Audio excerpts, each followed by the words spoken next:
And Talofa, aloha, we're back. So we just watched First Post, covering the Haka in New Zealand in the Parliament, and now, as I said, I'm all for it, right? Like I'm all for the people standing up. I'm all for the people of the world coming together. But we're gonna watch a right winger, Matt Walsh, break it down from his standpoint. I like to watch the far right. I like to watch the far left.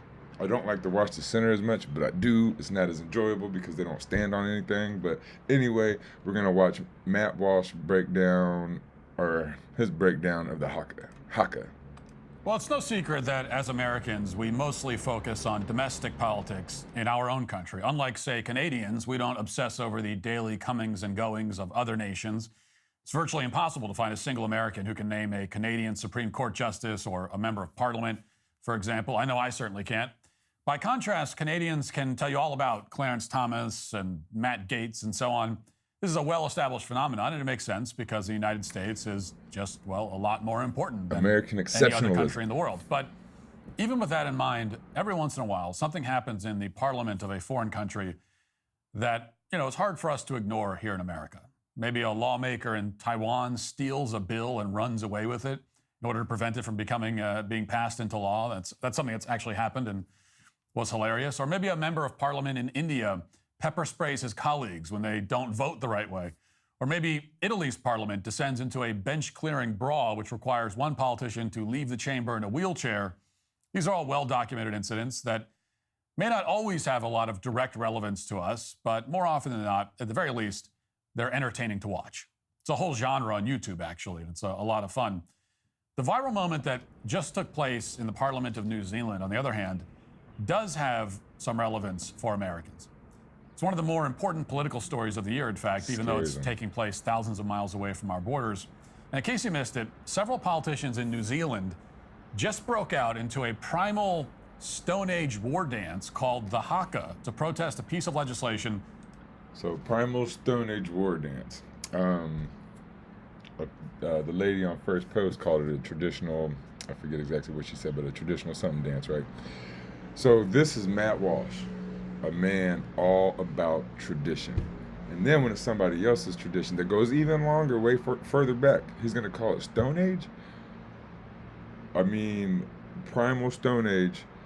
Why not? Why isn't it traditional? Why don't you respect the tradition of it? Like, you love tradition when it's your own. Why do you disrespect other people's tradition?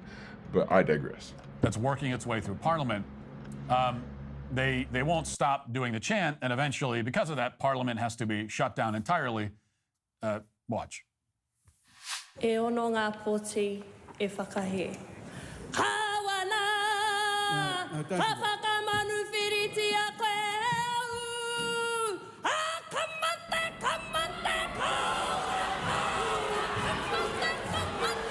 Man, I love it, man. To me, that's just like the people standing up. There's power right there.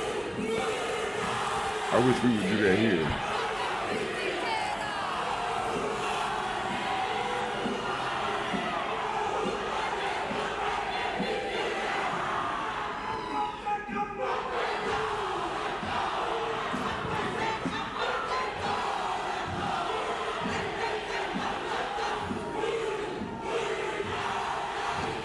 You see, that's enough people, man.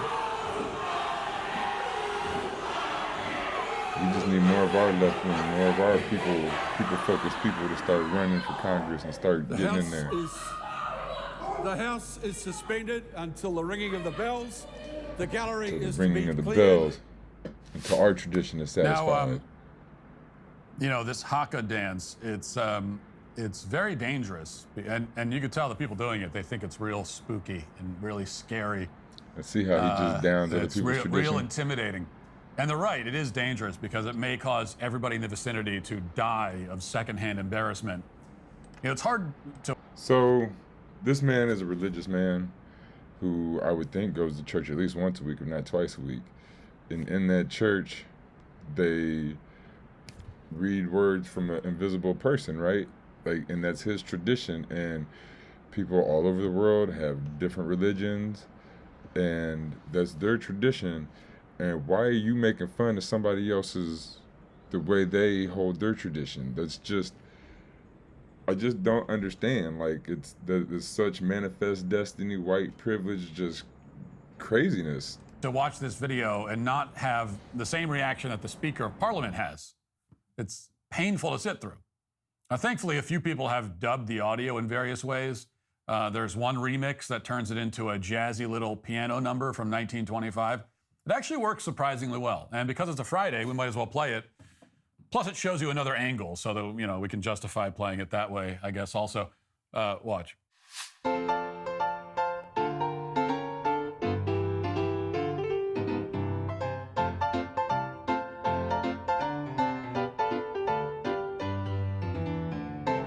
And so, like, when they had the Olympics and they said they were making fun of the... You know, it's a lot less cringe when you dub in some real music.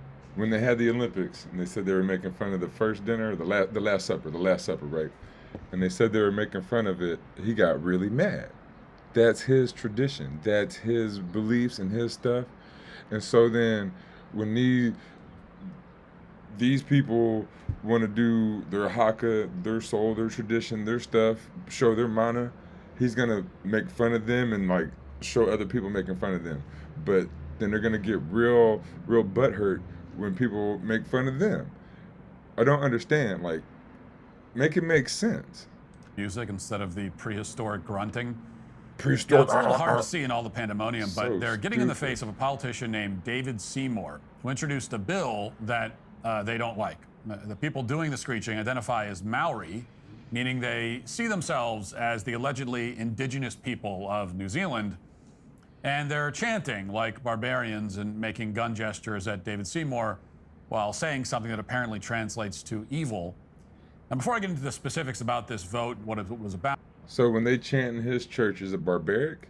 Y'all sing hymns, chants, and all kinds of things. That's what people do. That's how people communicate. And I don't understand how you can do it, but then when you see other people do it, it's bad. Like, how does that, what?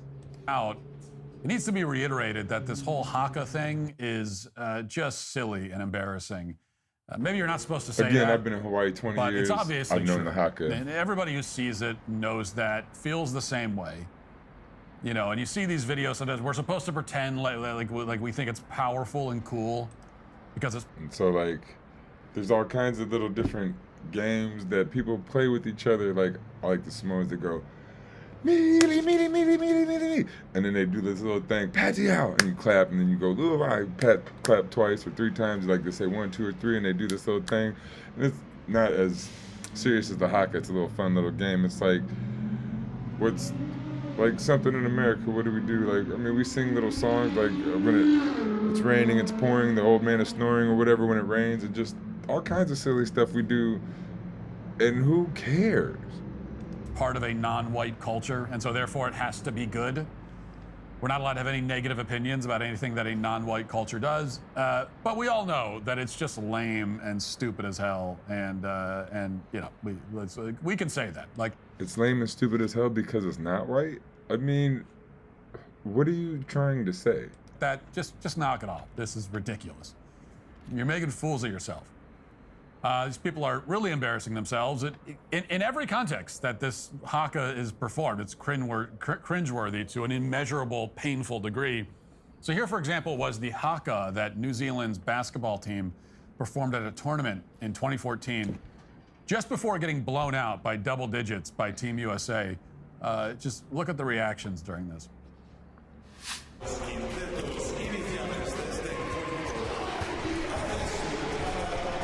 So New Zealand's basketball team. Who knows anybody that plays basketball for New Zealand? Is there a New Zealander in the NBA?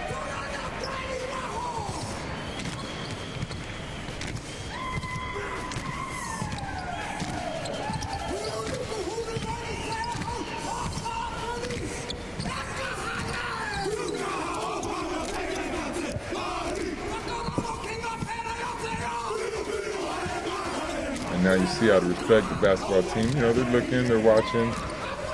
Like if they were from New Zealand or from Hawaii, they would respond back with a Haka. But since we don't do the Haka, there's no response back. Yes, there's nothing like a...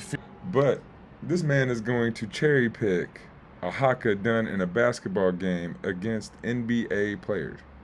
No matter what you do before the game, you're probably not going to win that game. You have like a 5% chance of winning that game, and probably a 0% chance for most of the world.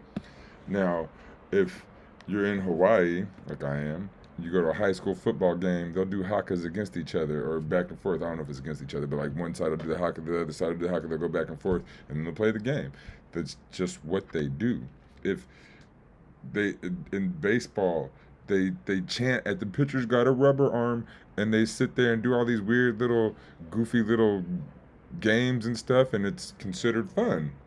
It's the sport you understand, so it's okay. Like tennis, golf, they all have certain rules that you're supposed to abide by.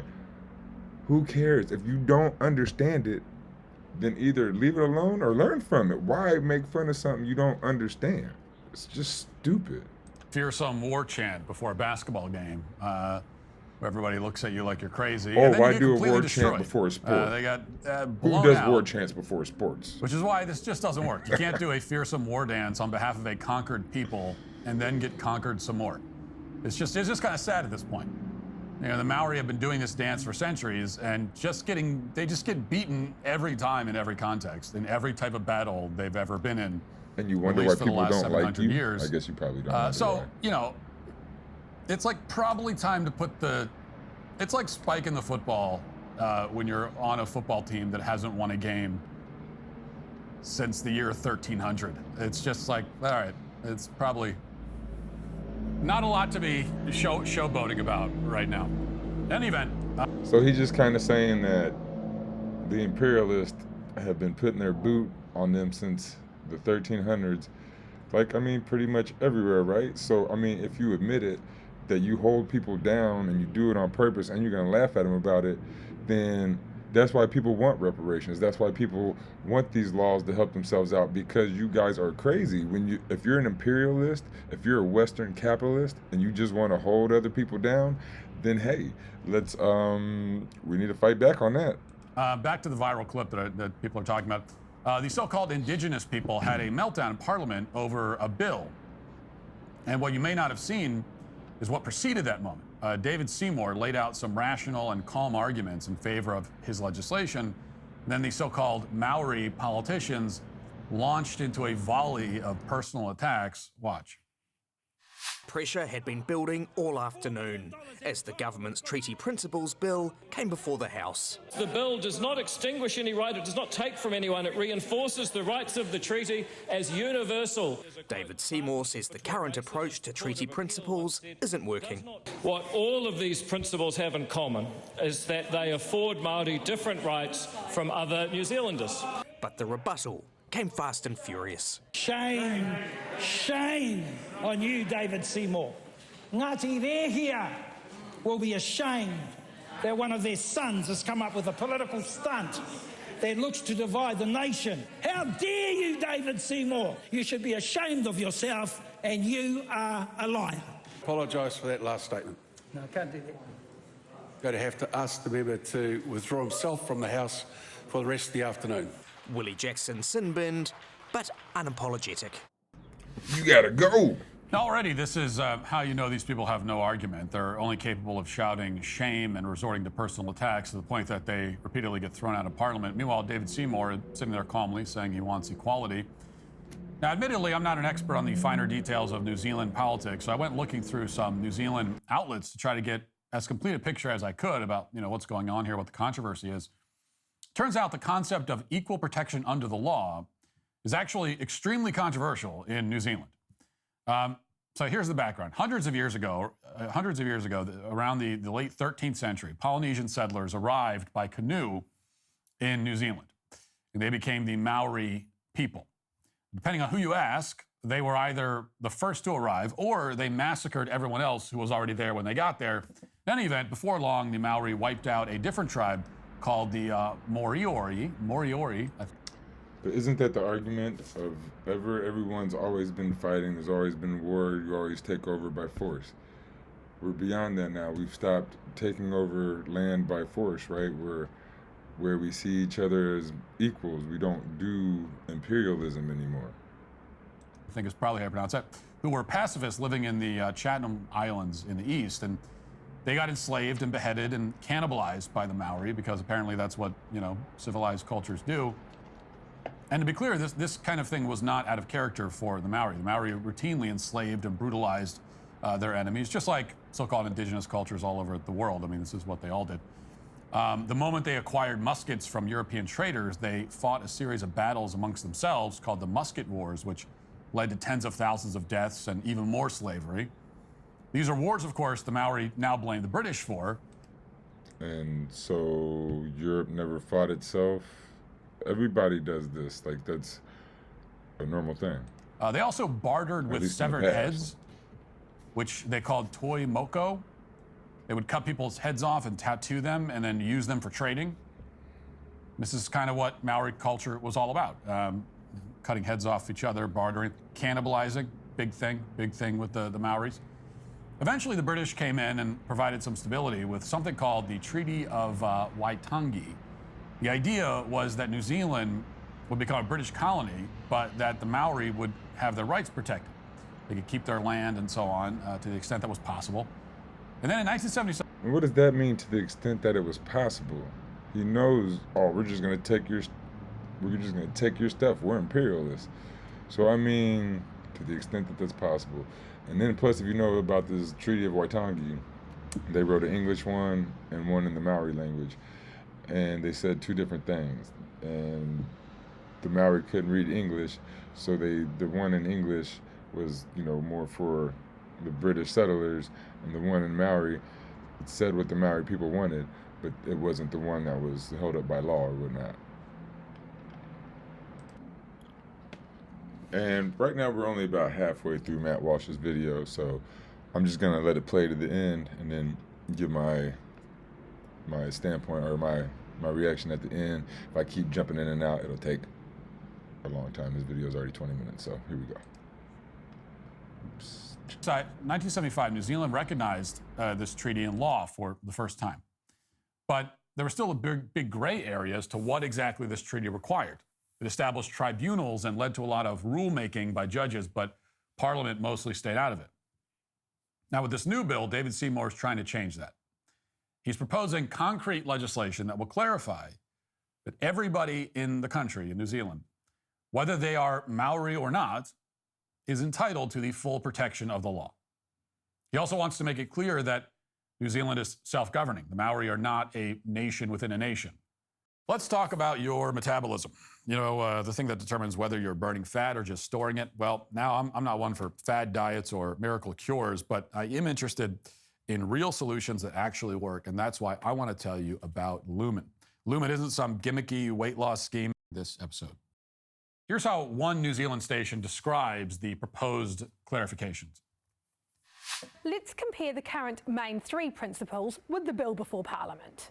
On partnership, the treaty created a relationship between Māori and the Crown, and both parties must act with the utmost good faith. The new Principle 1 states the government has full power to govern and Parliament has the full power to make laws in the best interests of everyone. Principle 3 addresses protection. The existing understanding is that the government prioritises the active protection of Māori interests, rights, taonga and rangatiratanga. The new proposed Principle 3 states everyone is equal before the law and entitled to equal protection and benefit without discrimination. Everyone is entitled to the equal enjoyment of the same human rights without discrimination. So these are clarifications that if you want to live in a modern civilization, an advanced civilization, instead of a backwards hellhole, seem pretty reasonable. But it does mark a change from what's happening at the moment. Right now, New Zealand explicitly provides reparations to people who identify as Maori. In addition to affirmative action, they just announced a, quote, financial redress of $30 million plus interest to Maori tribes, along with a fund of more than $1 million to assist with cultural revitalization. New Zealand politicians also regularly give lengthy apologies to the tribes, like this one. Watch. I'm here at Ngāti Maru's official settlement ceremony, where a representative from the Crown is going to deliver an official apology. The Crown makes the following apology to Ngāti Maru. The Crown's many breaches of Te Tiriti o Waitangi left Ngāti Maru feeling like refugees in their own homeland. Yep, just keep apologizing. 500 years of apologies won't be enough. Just keep on forever. It could be 1,000 years from now. We need more apologies. Just keep on apologizing. This kind of thing has been going on for decades in New Zealand. They fly the Maori flag. They apologize to them incessantly, pay millions of dollars. And in the end, it's not enough. The demands keep coming. As a result, now their news reports are barely comprehensible because they're all speaking a foreign language. So here, for example, is how that New Zealand television station explains what the Maori are so upset about. One of the major concerns from opponents of the bill is the absence of any mention of tino rangatiratanga, that loosely translates to Māori autonomy. The bill proposes to take those principles to a referendum for the public once passed, but it's a bill that looks doomed to never get to that stage. Did you get that? Tena longa tingatanga. Is that how you pronounce it? I think I nailed it. I think I just nailed it. I think that's how you pronounce it. Anyway, yes, one of the main criticisms of the bill is whatever that is. They have to translate it so that people in New Zealand can understand what's even going on. So it turns out that the Maori want the ability to remain autonomous from New Zealand, which in democracy seems pretty questionable. The opposition wants to put that up for a democratic vote, and of course the Maori are refusing. They don't care what the people of New Zealand think about what should happen in New Zealand. But the people of New Zealand should care, and we should care as well, because what's happening over there is a case study that we should pay attention to. And what I mean by that is that New Zealand has bent over backwards, apologizing for the alleged evils of colonization. They've paid out reparations, they've flown the flags, they've done everything. They've centered their whole society around land acknowledgements and so on. And now there are pagan chants breaking out in the middle of Parliament. That's what they get for all of this kowtowing and bowing and submitting. This is what they get. The Maori are explicitly campaigning against equal rights. And they're threatening politicians who don't agree with them. This is a sort of enrichment that Western societies can expect when they start apologizing for their own existence. And as Douglas Murray has pointed out, none of this makes any sense given the Maori's history. If we're going to play the game of generational guilt, they should be apologizing to all the people that their ancestors have enslaved. Watch. I'm sorry, who were the Maoris, historically? Were they men and women of peace who sat around idyllically farming and having an Edenically civilized life? Or were they brutal, brutal people who did terrible things to each other and to people they met? The trade in decapitated human heads as a tool of bartering to buy goods, including muskets, by the early 1800s. I'm sorry, I'm not willing to have my own culture ransacked and turned through this lens of pure evil, and simultaneously be expected to pretend that the Maoris or the indigenous people of Australia were these proto-Gandhi-esque figures, sort of Mother Teresa with a bit too much beheading. No, this is totally untrue. And it's an obvious attempt to subjugate people in the West to a false ideology and a false version of our own past. So as he correctly explains there, the Maori were a violent, brutal people. They practiced cannibalism, many other forms of horrific brutality. But just because they made it to New Zealand a few hundred years before Europeans, we're supposed to see it as some great tragedy that the Europeans took over. In fact, we're supposed to blame Europeans for engaging in violent conquest over people who themselves engaged in even more violent conquest. So keep this absurd, debasing spectacle in mind whenever you hear about reparations in this country or about how oppressed some indigenous groups allegedly are. Even if you give these people what they want for decades, they will always want more. No matter how much you apologize and pay money, it doesn't matter. The moment you suggest withdrawing some of these privileges, or even just like expanding it so that everybody benefits, they revolt.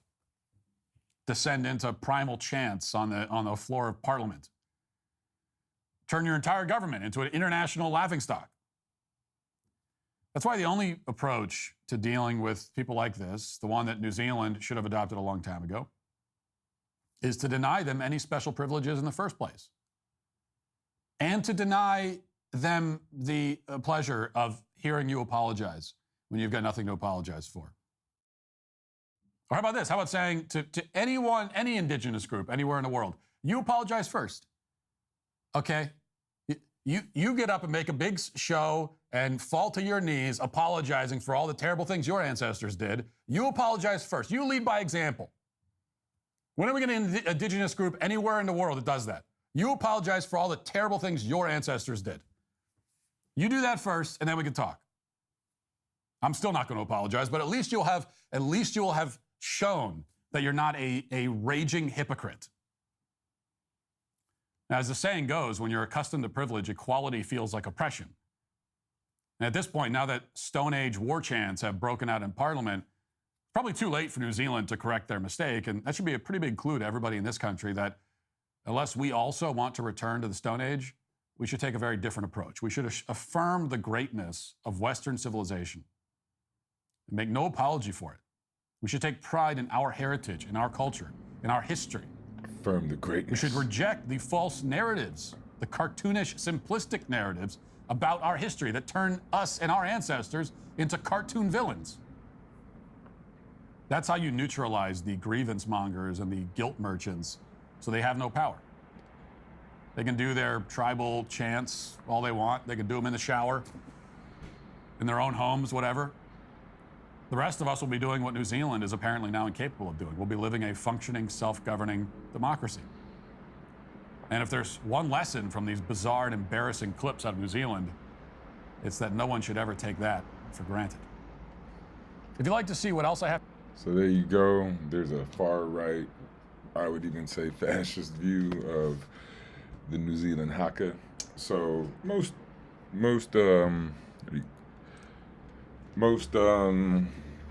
indigenous people around the world have a lot of the same qualms about capitalism, imperialism, westernism, or whatnot.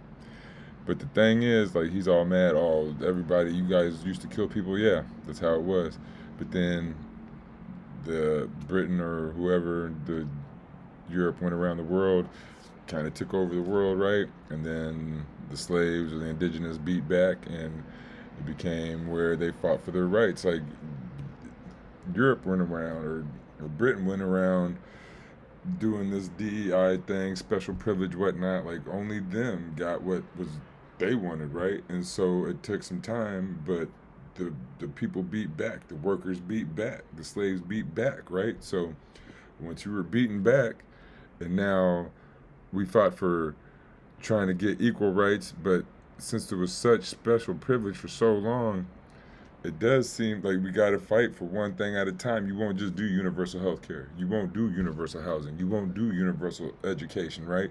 So if we have to fight one thing at a time, and you already got something, we need something, we're going to fight to get that one thing. So that's just what it is, and you guys can take it how you want it. That was Matt Walsh, far right. We did the first post, pretty liberal, and you hear my take on both, pretty far left.